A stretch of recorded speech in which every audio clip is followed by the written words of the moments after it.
कि जमीन पर कार्य जो है अभी तक उस पर शून्य है। ट्रांसपोर्ट डिपार्टमेंट में ई व्हीकल्स का आपने जिक्र किया था।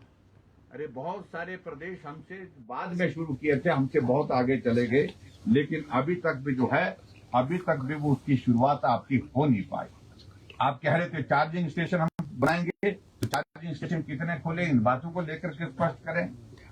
और बच्चों को जो देश भ्रमण की जो बात कह रहे हैं कि हमने देश में भ्रमण के लिए उन बच्चों को घुमाया, और आपकी जानकारी के लिए मुझे वो स्कीम का जिक्र नहीं आ रहा है, लेकिन वो केंद्र सरकार का कौन सी हाँ जी स्टार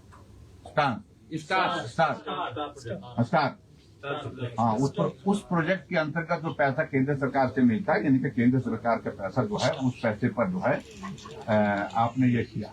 आपने प्राकृतिक खेती का जिक्र किया। प्राकृतिक खेती में जो हमारे जितने भी जो चले हुए थे, जो प्रोजेक्ट चले थे, उसमें बहुत ज्यादा डिक्रीज हुआ है। आपने उसमें काम करना ही छोड़ दिया है, और प्राकृतिक खेती में जो काम करने वाले किसान जो है उनका नंबर बहुत तेजी से कम हुआ है। और हिमाचल प्रदेश में जो वर्कशॉप लगाते थे, उस पर लगाते थे, वो सारी की सारी जो है वो उसको भी आपने बंद कर दिया है।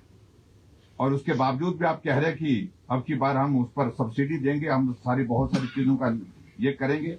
मैं समझता हूं कि वो भी सत्य नहीं है, वो भी झूठ बातें हैं। हेल्थ सेक्टर में आपने कहा कि भाई बहुत आगे बढ़ेंगे, बहुत तेजी से बढ़ेंगे। आपने पहले बजट में कहा था कि रोबोटिक सर्जरी की शुरुआत करेंगे।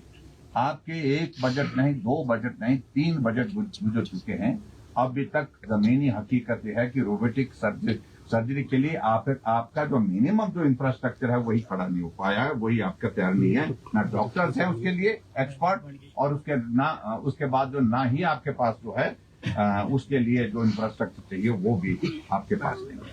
आप पैट स्कैन की बात कह रहे थे, पहले बजट में कहा, जिस पैट स्कैन की बिल्डिंग का फाउंडेशन स्टोन हम करके गए आईजीएमसी में, उसको 3 बजट हो गए कांग्रेस की गवर्नमेंट में, सुखू जी के नेतृत्व में सरकार बनने के बाद पहले बजट में कहा था कि हम शुरू कर देंगे। 3 बजट बीतने के बावजूद अभी तक पैट स्कैन की सुविधा शुरू नहीं हो पाई। आने वाले समय में पैट स्कैन की सुविधा जब होगी तब देखेंगे, जब होगी। लेकिन 3 बजट तक जो है एक ही घोषणा को हर बजट में आप कर रहे हैं, हर बजट में आप किए जा रहे हैं कि हम पैट स्कैन लगाएंगे, रोबोटिक सर्जरी करेंगे, लेकिन हकीकत है कि वो अभी तक हो नहीं पाई।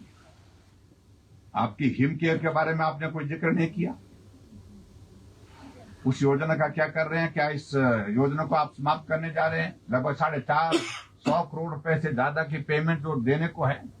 आपने आयुष्मान भारत की जो पेंडिंग जो पेमेंट्स है, वो पड़ी हुई लंबित पेमेंट्स है, उसके बारे में जिक्र नहीं किया।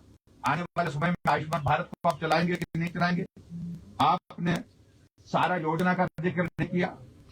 आप यहाँ पर आदर्श स्वास्थ्य संस्थान की बात कर रहे हैं, और वहां पर कह रहे हैं कि वहां पर इस प्रकार की सुविधा देंगे जहां पर रेडियोलॉजिस्ट होगा, जहां पर जो है वो एमआरआई की सुविधा करेंगे। लेकिन अभी तक हकीकत है कि उस पर एक भी जगह हिमाचल प्रदेश में अभी तक उसकी शुरुआत हो नहीं पाई। और जो कुल मिलाकर के आज बजट प्रस्तुत किया है, उसमें मैं देखता हूं कि ये बंडल है कंफ्यूजन पे, जो बंडल ऑफ कंफ्यूजन है। एक पैरा शिक्षा का शुरू में पढ़ते हैं, एक पैरा बीच में पढ़ते हैं, एक पैरा लास्ट में पढ़ते हैं। और मुझे लगता है कि अधिकारियों ने भी किस प्रकार से ये बजट बनाया है, इस सारी चीज को लेकर के मैं ज्यादा उस पर टिप्पणी करना नहीं चाह रहा हूं अधिकारियों पर। जो उन्होंने कहा होगा उस तरह से बनाने की कोशिश की, लेकिन ये बजट सारे वर्गों को निराश करने वाला है, हताश करने वाला है, और किसी भी वर्ग के लिए इस बजट के माध्यम से कोई राहत नहीं है।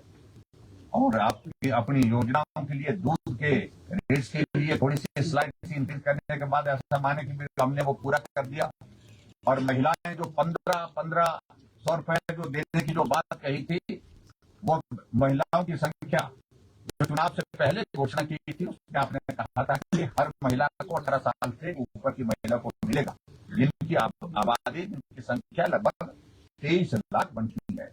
और अभी तक आप लगभग 23,000 महिलाओं को ही पेंशन उस प्रोजेक्ट के अंतर्गत लाभ आए हैं जो 1500 रुपए की। लेकिन अभी जो आपने बात कही है कि हम उसमें बढ़ोतरी करेंगे और महिलाओं को उसमें शामिल करेंगे, चरणबद्ध तरीके से करेंगे, ये उन्होंने बात कही है। 21 साल से ऊपर की बात कही है शायद मेरे ख्याल में। लेकिन मेरा इसमें ये कहना है कि सारी बातों का कोई अर्थ नहीं, कोई मतलब नहीं। सारी योजना आपने बदल दी है और सारी योजनाओं के साथ साथ में जो आपने जो गारंटी दी है चुनाव से पहले, उनका आपने इस बजट में जिक्र करना ही छोड़ दिया है। इसका मतलब कि आपके हाथ खड़े हो। एक बात और भी उन्होंने स्वीकार की है कि ये वर्ष जो है इस बात का 2025-26 का ये वर्ष फाइनेंशियल ईयर जो है बहुत क्रिटिकल है, बहुत संकट भरा हुआ है आर्थिक दृष्टि से। और जहां आप 3 वर्ष के बाद भी भारतीय जनता पार्टी की सरकार के कार्यकाल को दोषी ठहरा रहे हैं।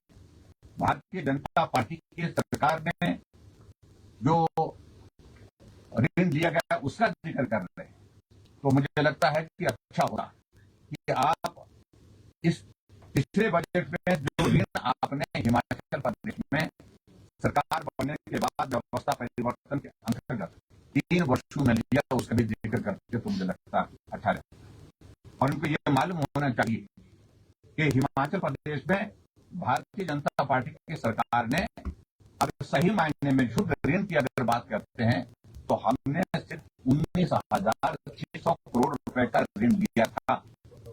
और उसके साथ साथ में मैं ये भी कहना चाहता हूं कि हमने हिमाचल प्रदेश में जो कांग्रेस का ऋण जो है लगभग 50,000 करोड़ रुपए का जो ऋण छोड़ करके गए थे, उसमें से 39,000 करोड़ रुपए की देनदारियां ऋण की और ब्याज की चुकता की है कांग्रेस सरकार की।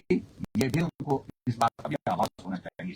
ये आंकड़े पर मुझे लगता है कि विस्तार से थोड़ा अगर कल बोलने का मौका मिलेगा तो उस वक्त में बात करेंगे। लेकिन कुल मिलाकर के मेरे कहने का अभिप्राय दिशाहीन बजट और दिशाहीन सरकार और दिशाहीन नेतृत्व, विजनलेस आज की स्थिति इस प्रदेश की बन गई है। कहाँ ये प्रदेश जाएगा? प्रदेश का हर व्यक्ति, हर नागरिक आज चिंतित है और परेशान इस बात से कि क्या होगा उनका भविष्य, क्या होगा उनके बच्चों का भविष्य। इस बात को लेकर के पूरा हिमाचल चिंता में डूबा हुआ है। मुझे सिर्फ आज के बजट का भाषण पर है इतनी ही बात कहते थे अपने